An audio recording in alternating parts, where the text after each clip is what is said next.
Hello friends, welcome to GK mind game. ಪ್ರಶ್ನೆಗಳ ಸಂಪೂರ್ಣ ಮಾಹಿತಿಗಾಗಿ ವಿಡಿಯೋನ ಎಲ್ಲೂ ಸ್ಕಿಪ್ ಮಾಡದೆ ಕಂಪ್ಲೀಟ್ ಆಗಿ ನೋಡಿ. ಇವತ್ತಿನ ಪ್ರಶ್ನೆಗಳಲ್ಲಿ ಮೊದಲನೇ ಪ್ರಶ್ನೆ, ಪಿತ್ತಕೋಶದಲ್ಲಿ ಕಲ್ಲಾಗಿದ್ದರೆ ಯಾವ ಸೂಚನೆಗಳು ನಮ್ಮ ದೇಹದಿಂದ ಸಿಗುತ್ತವೆ?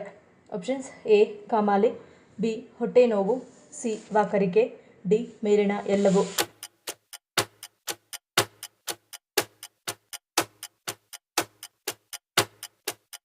ಸರಿಯಾದ ಉತ್ತರ ಆಪ್ಷನ್ ಡಿ ಮೇಲಿನ ಎಲ್ಲವೂ. ಪಿತ್ತಕಲ್ಲುಗಳು ಪಿತ್ತರಸನಾಳವನ್ನು ನಿರ್ಬಂಧಿಸಿದರೆ ಇದು ಪಿಗ್ಮೆಂಟ್ ಮತ್ತು ಬಿಲಿರುಬಿನ್ ಪಿತ್ತಜನಕಾಂಗದಿಂದ ಉತ್ಪತ್ತಿಯಾಗುವ ವರ್ಣದ್ರವ್ಯದ ಸಂಗ್ರಹಕ್ಕೆ ಕಾರಣವಾಗಬಹುದು. ಇದು ಚರ್ಮ ಮತ್ತು ಕಣ್ಣುಗಳ ಹಳದಿ ಬಣ್ಣಕ್ಕೆ ಕಾರಣವಾಗುತ್ತದೆ. ನಿಮ್ಮ ಆಹಾರ ಪದ್ಧತಿಯತ್ತ ಗಮನ ಹರಿಸುವುದು ತುಂಬ ಮುಖ್ಯ. ಕೊಬ್ಬು ಹಾಗೂ ಜಿಡ್ಡಿನಂತಹ ಆಹಾರದ ಸೇವನೆಯ ನಂತರ ರೋಗಲಕ್ಷಣಗಳು ಹೆಚ್ಚಾಗಬಹುದು. ವಾಂತಿಯಂತಹ ಲಕ್ಷಣಗಳು ಕಂಡುಬಂದರೆ ಮಸಾಲೆಯುಕ್ತ ಆಹಾರವನ್ನು ತಪ್ಪಿಸುವುದು ಒಳ್ಳೆಯದು. ಹೊಟ್ಟೆಯ ಬಲಭಾಗದಲ್ಲಿ, ಮಧ್ಯಭಾಗದಲ್ಲಿ ಹಾಗೂ ಎದೆಯ ಕೆಳಗೆ ಹಠಾತ್ ನೋವು ಜೊತೆಗೆ ಬಲಭುಜದ ನೋವು ಕಾಣಿಸಿಕೊಳ್ಳುತ್ತದೆ. ಹೊಟ್ಟೆಯ ಮೇಲ್ಭಾಗ ಮತ್ತು ಮೇಲ್ಭಾಗದ ಮೇಲಿನ ಕಾಲು ಭಾಗದಲ್ಲಿ ನೋವು ಸಾಮಾನ್ಯವಾಗಿ ಊಟವನ್ನು ಸೇವಿಸಿದ ನಂತರ ಸಂಭವಿಸಬಹುದು. ಎರಡನೇ ಪ್ರಶ್ನೆ, ನಿಯಮಿತವಾಗಿ ಕಾಫಿ ಕುಡಿಯುವುದರಿಂದ ಯಾವ ಕಾಯಿಲೆಯ ಅಪಾಯವನ್ನು ಕಡಿಮೆ ಮಾಡುತ್ತದೆ? ಆಪ್ಷನ್ಸ್: ಎ ಲಿವರ್, ಬಿ ಶ್ವಾಸಕೋಶ, ಸಿ ಮೈಗ್ರೇನ್, ಡಿ ಕ್ಯಾನ್ಸರ್.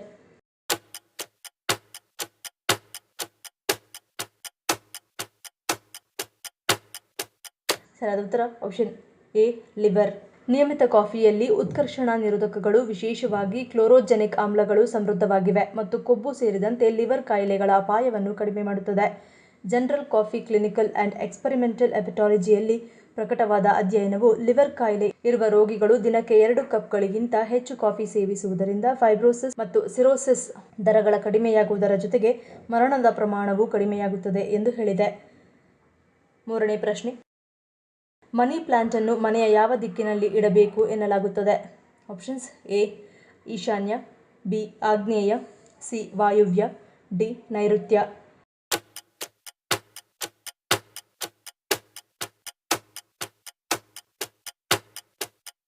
ಸರಿಯಾದ ಉತ್ತರ ಆಪ್ಷನ್ ಬಿ ಆಗ್ನೇಯ. ವಾಸ್ತುಶಾಸ್ತ್ರದ ಪ್ರಕಾರ ಮನಿ ಪ್ಲಾಂಟನ್ನು ಮನೆಯ ಆಗ್ನೇಯ ದಿಕ್ಕಿಗೆ ಇಡಬೇಕು. ಇದರಿಂದ ಮನೆಯಲ್ಲಿ ಸಕಾರಾತ್ಮಕ ಶಕ್ತಿಯ ಸಂಚಾರವು ಸದಾಕಾಲ ಇರುತ್ತದೆ. ಇದರಿಂದ ನಿಮ್ಮ ಆರ್ಥಿಕ ಪರಿಸ್ಥಿತಿಯು ಉತ್ತಮವಾಗುತ್ತದೆ. ಅಷ್ಟೇ ಅಲ್ಲದೆ ಆಗ್ನೇಯ ದಿಕ್ಕಿಗೆ ಇಡುವುದರಿಂದ ಹೆಚ್ಚು ಶುಭವಾಗುತ್ತದೆ. ಆಗ್ನೇಯ ದಿಕ್ಕು ಪ್ರತಿಮಾ ಪೂಜಕ ಗಣೇಶನ ದಿಕ್ಕಾಗಿದೆ. ಈ ದಿಕ್ಕಿಗೆ ಮನಿ ಪ್ಲಾಂಟ್ ಇಡುವುದರಿಂದ ಮನೆಯಲ್ಲಿ ಸದಸ್ಯರ ಅದೃಷ್ಟ ಕುಲಾಯಿಸುತ್ತದೆ ಎಂದು ನಂಬಲಾಗಿದೆ. ನಾಲ್ಕನೇ ಪ್ರಶ್ನೆ, ಪ್ರತಿದಿನ ಬೆಳಗ್ಗೆ ಖಾಲಿ ಹೊಟ್ಟೆಯಲ್ಲಿ ಒಂದು ಸೌತೆಕಾಯಿ ತಿನ್ನುವುದರಿಂದ ಯಾವ ಕಾಯಿಲೆ ಹತ್ತಿರವೂ ಸುಳಿಯುವುದಿಲ್ಲ? ಆಪ್ಷನ್ಸ್: ಎ ನಿರ್ಜಲೀಕರಣ, ಬಿ ಜಾಂಡಿಸ್, ಸಿ ಕಜ್ಜಿ, ಡಿ ಅಲರ್ಜಿ.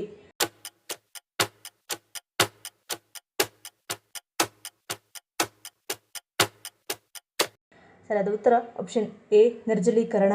ಸೌತೆಕಾಯಿ ತಿನ್ನುವುದರಿಂದ ಹೊಟ್ಟೆಗೆ ತಕ್ಷಣ ತಂಪು ಸಿಗುತ್ತದೆ.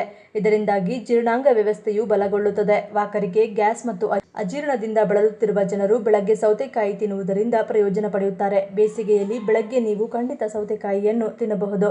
ಬೇಸಿಗೆಯಲ್ಲಿ ಪ್ರತಿದಿನ ಬೆಳಗ್ಗೆ ಸೌತೆಕಾಯಿ ತಿನ್ನುವುದರಿಂದ ದಿನವಿಡೀ ನಿಮ್ಮ ದೇಹ ಉಷ್ಣತೆಯ ಸಮತೋಲನದಲ್ಲಿರುತ್ತದೆ. ಸೌತೆಕಾಯಿಯಲ್ಲಿ 90% ನೀರು ಇರುವುದರಿಂದ ಇದು ದೇಹದ ಮೇಲೆ ಬಿಸಿ ಗಾಳಿಯ ಪರಿಣಾಮವನ್ನು ಕಡಿಮೆ ಮಾಡುತ್ತದೆ. ದಿನವಿಡೀ ದೇಹದಲ್ಲಿ ನೀರಿನ ಕೊರತೆ ಇರುವುದಿಲ್ಲ ಮತ್ತು ದೇಹವು ಶಾಖದ ಹೊಡೆತದಿಂದ ರಕ್ಷಿಸಲ್ಪಡುತ್ತದೆ. ಬೆಳಗ್ಗೆ ಸೌತೆಕಾಯಿ ತಿನ್ನುವುದರಿಂದ ತೂಕ ಇಳಿಸಿಕೊಳ್ಳಲು ಸಹಾಯವಾಗುತ್ತದೆ. ಇದರೊಂದಿಗೆ ರಕ್ತದೊತ್ತಡವನ್ನು ಸಹ ನಿಯಂತ್ರಿಸಬಹುದು. ಸೌತೆಕಾಯಿಯು ಅನೇಕ ಉತ್ಕರ್ಷಣ ನಿರೋಧಕಗಳನ್ನು ಹೊಂದಿದ್ದು ಅದು ಸ್ವತಂತ್ರ ರಾಡಿಕಲ್ಗಳಿಂದ ಉಂಟಾಗುವ ಹಾನಿಯನ್ನು ತಡೆಯುತ್ತದೆ.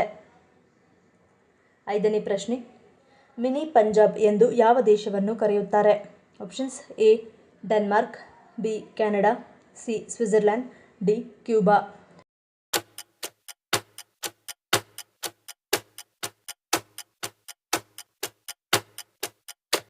ಸರಿಯಾದ ಉತ್ತರ ಆಪ್ಷನ್ ಬಿ ಕೆನಡಾ.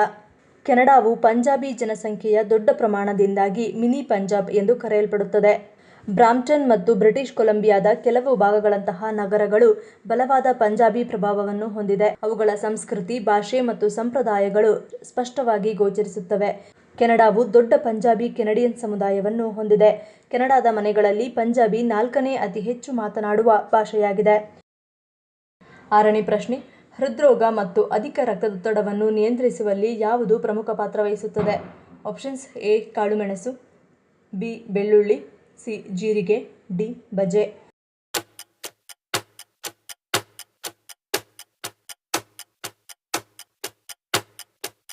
ಸರಿಯಾದ ಉತ್ತರ ಆಪ್ಷನ್ ಬಿ ಬೆಳ್ಳುಳ್ಳಿ. ಹೃದ್ರೋಗ ಮತ್ತು ಅಧಿಕ ರಕ್ತದೊತ್ತಡವನ್ನು ನಿಯಂತ್ರಿಸುವಲ್ಲಿ ಬೆಳ್ಳುಳ್ಳಿ ಪರಿಣಾಮಕಾರಿಯಾಗಿ ಕಾರ್ಯನಿರ್ವಹಿಸುತ್ತದೆ. ಬೆಳ್ಳುಳ್ಳಿ ಹೃದಯದ ಆರೋಗ್ಯಕ್ಕೆ ಒಳ್ಳೆಯದು. ಇದು ರಕ್ತದೊತ್ತಡ ಮತ್ತು ಕೊಲೆಸ್ಟ್ರಾಲ್ ಮಟ್ಟವನ್ನು ಕಡಿಮೆ ಮಾಡುವ ಮೂಲಕ ಹೃದಯ ಕಾಯಿಲೆಯನ್ನು ತಡೆಗಟ್ಟುತ್ತದೆ. ಇದು ರಕ್ತನಾಳಗಳನ್ನು ಸ್ವಚ್ಛವಾಗಿರಿಸುತ್ತದೆ ಮತ್ತು ರಕ್ತ ಹೆಪ್ಪುಗಟ್ಟುವಿಕೆಯನ್ನು ತಡೆಯುತ್ತದೆ. ಇದು ಪಾರ್ಶ್ವವಾಯು ಅಪಾಯವನ್ನು ಕಡಿಮೆ ಮಾಡುತ್ತದೆ. ಬೆಳ್ಳುಳ್ಳಿ ಗ್ಯಾಸ್ಟ್ರಿಕ್ ಆಮ್ಲೀಯತೆ ಅಥವಾ ಅಜೀರ್ಣದಿಂದ ಬಳಲುತ್ತಿರುವವರಿಗೆ ತುಂಬಾ ಪ್ರಯೋಜನಕಾರಿಯಾಗಿದೆ. ಇದು ಜೀರ್ಣಕ್ರಿಯೆಯನ್ನು ಹೆಚ್ಚಿಸುತ್ತದೆ, ಹಸಿವನ್ನು ಉತ್ತೇಜಿಸುತ್ತದೆ ಮತ್ತು ಹೊಟ್ಟೆಯ ಸಮಸ್ಯೆಗಳನ್ನು ನಿವಾರಿಸಲು ಸಹಾಯ ಮಾಡುತ್ತದೆ. 7ನೇ ಪ್ರಶ್ನೆ. ಆದಾಯ ತೆರಿಗೆಯೇ ಇಲ್ಲದ ಭಾರತದ ಏಕೈಕ ರಾಜ್ಯ ಯಾವುದು? Options A Jammu Kashmir, B Gujarat, C Sikkim, D Odisha.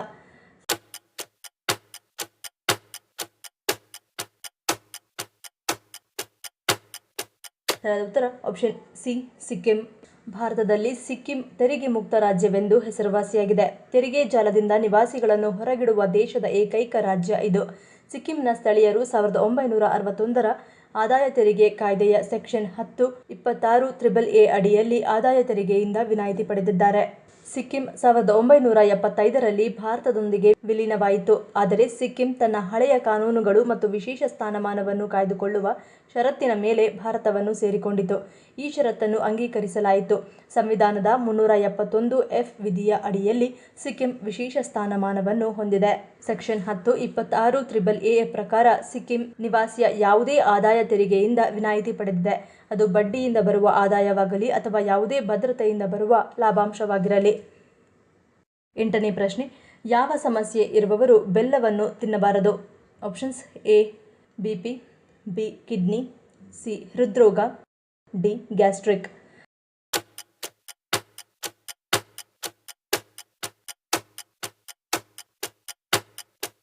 ಸರಿಯಾದ ಉತ್ತರ ಆಪ್ಷನ್ ಬಿ ಕಿಡ್ನಿ. ಬೆಲ್ಲವು ನೈಸರ್ಗಿಕ ಸಿಹಿಕಾರಕ, ಖನಿಜಗಳು ಮತ್ತು ಜೀವಸತ್ವಗಳಿಂದ ಸಮೃದ್ಧವಾಗಿವೆ. ಮಿತವಾಗಿ ಸೇವಿಸಿದರೆ ಆರೋಗ್ಯಕರ. ಆದರೆ ಮಧುಮೇಹ ಮತ್ತು ಮೂತ್ರಪಿಂಡದ ಸಮಸ್ಯೆ ಇರುವವರು ವೈದ್ಯರ ಸಲಹೆ ಪಡೆದ ನಂತರವಷ್ಟೇ ಸೇವಿಸಬೇಕು. ಬೆಲ್ಲದಲ್ಲಿ ಪೊಟ್ಯಾಷಿಯಂ ಇರುವುದರಿಂದ ಮೂತ್ರಪಿಂಡದ ಕಾಯಿಲೆ ಇರುವವರಿಗೆ ಇದನ್ನು ಅತಿಯಾಗಿ ಸೇವಿಸುವುದು ಹಾನಿಕಾರಕವಾಗಿದೆ. ಆದ್ದರಿಂದ ಮೂತ್ರಪಿಂಡದ ಸಮಸ್ಯೆ ಇರುವವರು ಬೆಲ್ಲ ಸೇವಿಸುವ ಮೊದಲು ವೈದ್ಯರನ್ನು ಸಂಪರ್ಕಿಸುವುದು ಉತ್ತಮ. 9ನೇ ಪ್ರಶ್ನೆ. ಯಾವ ಆರೋಗ್ಯ ಸಮಸ್ಯೆ ಇರುವವರು ಕಬ್ಬಿನ ರಸವನ್ನು ಕುಡಿಯುವುದು ಹಾನಿಕಾರಕ? ಆಪ್ಷನ್ಸ್ ಎ ಹಲ್ಲಿನ ಸಮಸ್ಯೆ, ಬಿ ಅಧಿಕ ತೂಕ, ಸಿ ಅಸಿಡಿಟಿ, ಡಿ ಮೇಲಿನ ಎಲ್ಲವೂ.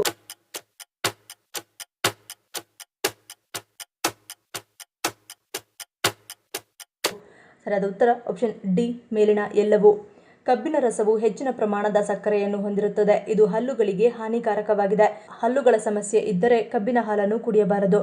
ಕಬ್ಬಿನ ರಸವು ಕ್ಯಾಲೋರಿಯಲ್ಲಿ ಸಮೃದ್ಧವಾಗಿದೆ. ತೂಕ ಇಳಿಸಿಕೊಳ್ಳಲು ಪ್ರಯತ್ನಿಸುತ್ತಿದ್ದರೆ ಅಥವಾ ಬೊಜ್ಜು ಇದ್ದರೆ ಕಬ್ಬಿನ ರಸವನ್ನು ಕುಡಿಯಬಾರದು. ಕೆಲವರ ಜೀರ್ಣಾಂಗ ವ್ಯವಸ್ಥೆಯ ಮೇಲೆ ಕಬ್ಬಿನ ರಸ ಅಡ್ಡ ಪರಿಣಾಮ ಬೀರಬಹುದು. ಗ್ಯಾಸ್ಟ್ರಿಕ್, ಅಸಿಡಿಟಿ ಸಮಸ್ಯೆಗಳಿದ್ದರೆ ಕಬ್ಬಿನ ರಸವನ್ನು ಕುಡಿಯುವುದನ್ನು ತಪ್ಪಿಸಬೇಕು. ಕಬ್ಬಿನ ಹಾಲು ಹೆಚ್ಚಿನ ಪ್ರಮಾಣದ ಪೊಟ್ಯಾಷಿಯಂ ಅನ್ನು ಹೊಂದಿರುತ್ತದೆ. ಕಿಡ್ನಿ ಕಾಯಿಲೆ ಇರುವವರು ಕಬ್ಬಿನ ಹಾಲು ಕುಡಿಯಬಾರದು. ಸೂಕ್ಷ್ಮ ಚರ್ಮ ಹೊಂದಿರುವ ಜನರು ಕಬ್ಬಿನ ರಸ ಸೇವಿಸಬಾರದು. ಕೆಲವರಿಗೆ ಕಬ್ಬಿನ ರಸ ಸೇವಿಸಿದ ನಂತರ ಚರ್ಮದ ದದ್ದುಗಳು ಮತ್ತು ತುರಿಕೆಯಂತಹ ಅಲರ್ಜಿ ಅನುಭವಿಸಬಹುದು. 10ನೇ ಪ್ರಶ್ನೆ. ಯುರೋಪಿನ ರೋಗಿ ಎಂದು ಯಾವ ದೇಶವನ್ನು ಕರೆಯುತ್ತಾರೆ? Options A France, B Belgium, C Finland, D Turkey.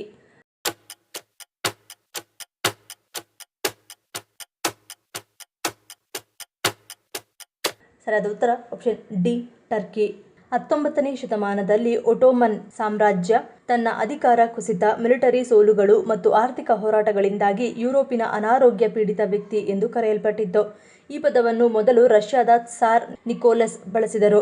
ಸಾಮ್ರಾಜ್ಯವು ಈಗ ಅಸ್ತಿತ್ವದಲ್ಲಿಲ್ಲದಿದ್ದರೂ ಅದರ ರಾಜಕೀಯ ಅಥವಾ ಆರ್ಥಿಕ ಸವಾಲುಗಳನ್ನು ಉಲ್ಲೇಖಿಸುವಾಗ ಈ ಪದವನ್ನು ಕೆಲವೊಮ್ಮೆ ಆಧುನಿಕ ಟರ್ಕಿಗೆ ಬಳಸಲಾಗುತ್ತದೆ. ಈ ಪ್ರಶ್ನೆಗಳಲ್ಲಿ ನೀವು ಎಷ್ಟು ಪ್ರಶ್ನೆಗಳಿಗೆ ಸರಿ ಉತ್ತರವನ್ನು ಕೊಟ್ಟರೆ ಅನ್ನೋದನ್ನು ಕಮೆಂಟ್ ಮಾಡಿ ತಿಳಿಸಿ. ಈ ವಿಡಿಯೋ ನಿಮ್ಗೆ ಇಷ್ಟ ಆಗಿದ್ರೆ ಮರಿದೇ ಲೈಕ್ ಮಾಡಿ, ಶೇರ್ ಮಾಡಿ, ಸಬ್ಸ್ಕ್ರೈಬ್ ಮಾಡಿ. ನನ್ನ ಚಾನಲ್ನ ಇನ್ನೂ ಸಬ್ಸ್ಕ್ರೈಬ್ ಮಾಡಿದೆ ಹಾಗೆ ವಿಡಿಯೋಸ್ ನೋಡ್ತಿದ್ರೆ ಪ್ಲೀಸ್ ಸಬ್ಸ್ಕ್ರೈಬ್ ಮಾಡಿ, ಸಪೋರ್ಟ್ ಮಾಡಿ. ಮತ್ತೊಂದು ಇಂಟ್ರೆಸ್ಟಿಂಗ್ ವಿಡಿಯೋನಿಗೆ ಸಿಗ್ತೀನಿ. Until love you all, take care.